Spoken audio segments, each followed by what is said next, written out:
The jungle moon of Crevath 9 breathed with malice. Its bioluminescent canopy pulsed like a living heart, casting eerie shadows across the forest floor, where 17 cadets had been deposited an hour before sunset. Instructor Varkos watched from the orbital station above, his 4 eyes tracking each heat signature on the holographic display. Survival protocols initiated. His translator crackled. Candidates have 12 standard hours to reach the extraction point. Any who trigger a distress beacon will be failed immediately. The test was simple in theory, brutal in practice. Navigate 5 kilometers of hostile terrain filled with Crevath's apex predators, the Shrikes. 6-limbed nightmares with obsidian claws and a taste for warm flesh. In 3 decades of administering this test, Varkos had never lost a cadet. They always found ways to hide, to avoid, to survive. Except humans rarely did things the expected way. Cadet Rhea Talon crouched beside a phosphorescent stream, cupping the cool water in her hands. Around her, the other cadets had already scattered. The Zentari twins climbing into the upper canopy, the Drexian burrowing into the soft earth, the Calistan activating its natural camouflage. Each species defaulting to their evolutionary advantages. Rhea had no wings, no natural armor, no chameleonic skin.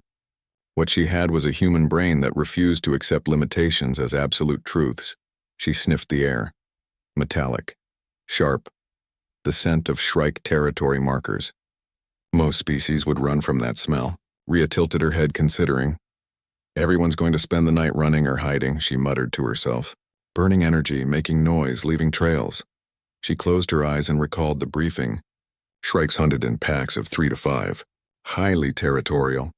Aggressive toward intruders, but, and this was the detail everyone else seemed to miss, they didn't hunt near their nesting sites. Why waste energy hunting where you sleep? The area immediately surrounding a nest would be a dead zone, predator-wise. Too much risk of attracting rival shrikes or other predators to vulnerable young. It was insane. It was logical. It was human. Rhea followed the scent markers upstream.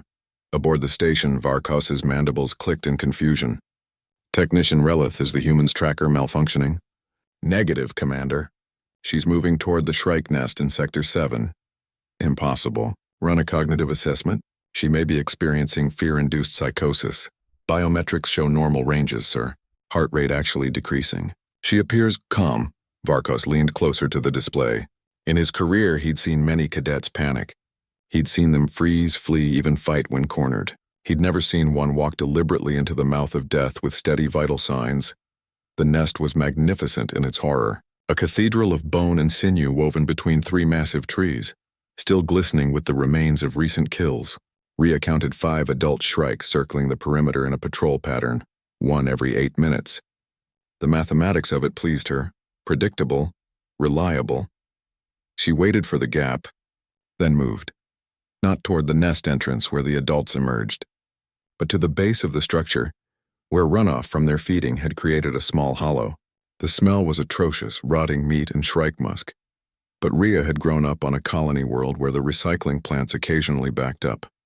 She'd smelled worse. She wedged herself into the hollow, pulling loose vegetation over her body. The key wasn't to hide from sight. The shrikes hunted primarily by thermal signature and smell.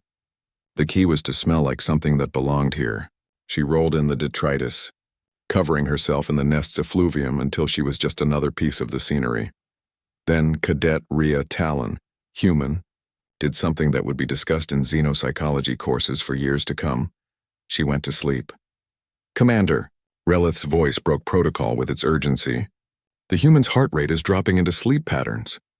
Varkos felt something he hadn't experienced in decades. Genuine shock. At the nest entrance? Beneath it, sir. She's using the nest as shelter. Other instructors gathered around the display. This was unprecedented. A Mironian professor muttered prayers in her native tongue. A Takreen officer began calculating survival probabilities, then stopped when the numbers made no sense. She should be dead, Varkos said flatly. The shrikes should have detected her thermal signature, her scent, her breath. Why hasn't she been killed? A human instructor, one of only 3 in the academy, stepped forward.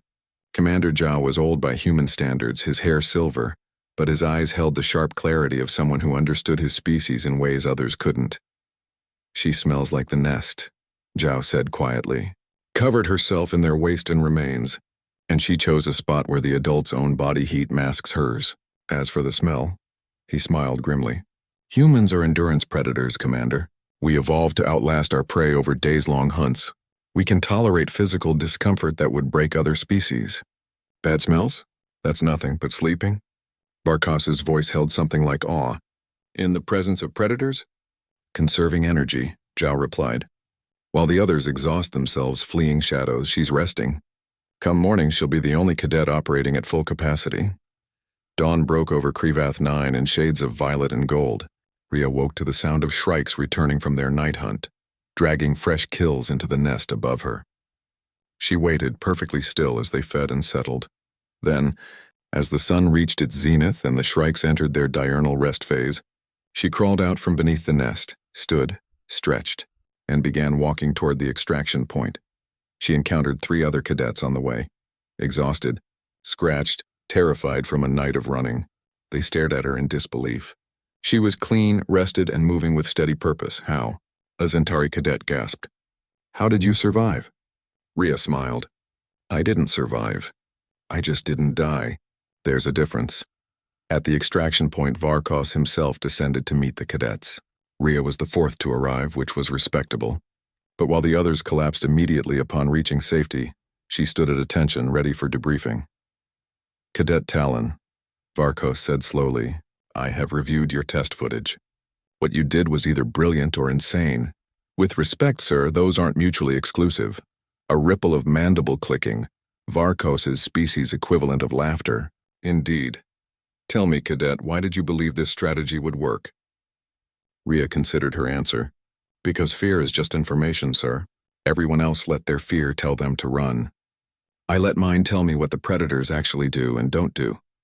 Humans didn't reach the top of our food chain by being the strongest. We did it by being the most stubborn and creative problem solvers. Varkos's eyes gleamed. You slept beside the monsters. No, sir. Rhea's smile was sharp. I slept beneath them. There's a difference.